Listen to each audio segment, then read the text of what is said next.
தேவனே, இன்று என்னை உருமாற்றும். ஜூன் மாதம் 18ஆம் தேதி. ஹலோ, தேவனுக்கு செவி கொடுக்கிறீர்களா? நீதிமொழிகள் 1:33. எனக்கு செவி கொடுக்கிறவன் எவனோ அவன் விக்கினமின்றி வாசம் பண்ணி ஆபத்திற்கு பயப்படாமல் அமைதியாயிருப்பான்.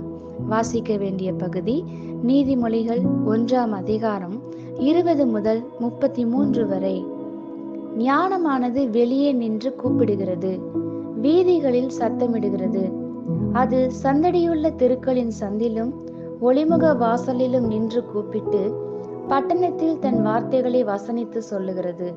பேதைகளே, நீங்கள் பேதைமையை விரும்புவதும், நிந்தனைக்காரரே, நீங்கள் நிந்தனையில் பிரியப்படுவதும், மதியினரே, நீங்கள் ஞானத்தை வெறுப்பதும் எதுவரைக்கும் இருக்கும்?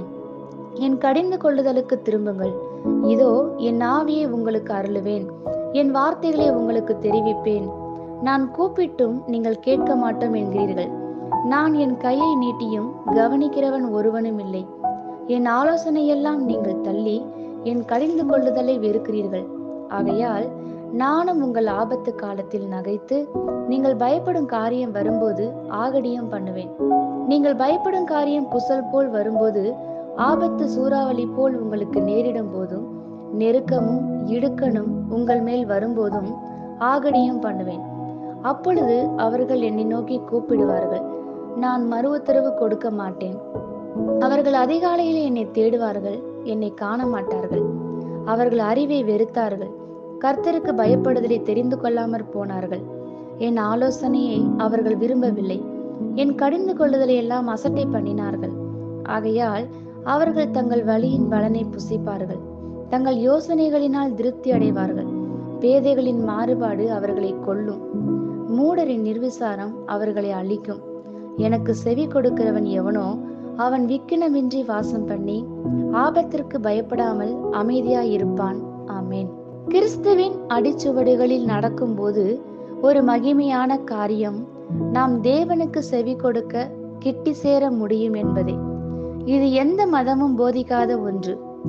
தேவன் தம் பிள்ளைகளோடு பல விதங்களில் பேசுகிறார். நண்பனை போல ஆலோசனை. தேவ சித்தத்தை விட்டு ஒருவர் வழி விலகி செல்ல துவங்கும் போது தேவன் ஒரு நண்பனை போல ஆலோசனை தருகிறார். நீங்கள் வலதுபுறமாய் சாயும் போதும் இடதுபுறமாய் சாயும் போதும் வழி இதுவே, இதிலே நடவுங்கள் என்று உங்களுக்கு பின்னாலே சொல்லும் வார்த்தையை உங்கள் காதுகள் கேட்கும். துவக்கத்திலும் நடுவிலும் எப்பொழுதும் சரியான தீர்மானம் எடுக்க அவர் ஆலோசனை அளிக்கிறார். அவருடைய ஆலோசனையை நம் வாழ்வில் சீக்கிரமாக பெறுவோம் எனில் நாம் அநேக மன உளைச்சல்களை தவிர்க்கலாம். அவர் பேசும் வரை அவருக்காக காத்திருங்கள். அவர் ஒருபோதும் கட்டாயப்படுத்தி நுழைவதில்லை. தகப்பனை போல கடிந்து கொள்ளுதல். அன்றியும் என் மகனே, அவரால் கடிந்து கொள்ளப்படும் போது சோர்ந்து போகாதே. பிள்ளைகள் தடம் பொருளும் போது அவர்களை தகப்பனை போல கண்டிக்கிற வழியை தேர்ந்தெடுக்கிறார். மனசாட்சியில் அல்லது வேத வசனத்தின் மூலம் அல்லது பரிசுத்தவான்களின் மூலம் அவர்களை கடிந்து கொள்கிறார். கவனமாக ஏற்றுக்கொள்ளுங்கள், சோர்ந்து போகாதிருங்கள், அதனை சாதாரணமானதாகவும் எடுத்து கொள்ளாதிருங்கள். கர்த்தருடைய சிற்றை. கர்த்தர் எவனிடத்தில் அன்பு கூறுகிறாரோ அவனை அவர் சிற்றித்து தாம் சேர்த்து கொள்கிற எந்த மகனையும் தண்டிக்கிறார். தேவனின் மெல்லிய சத்தத்திற்கு தேவ பிள்ளைகள் செவி சாய்க்காத போது அன்புள்ள தேவன் அவர்களை தூர எறிந்து விடாமல் அவர்கள் மனம் திரும்ப வரத்தக்கதாக கஷ்டங்களை அனுமதித்து சிற்றிக்கிறார்.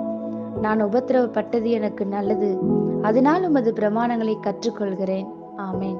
இந்த வார்த்தைகளினால் நீங்கள் ஆசீர்வதிக்கப்பட்டீர்கள் என்று நாங்கள் நம்புகிறோம்.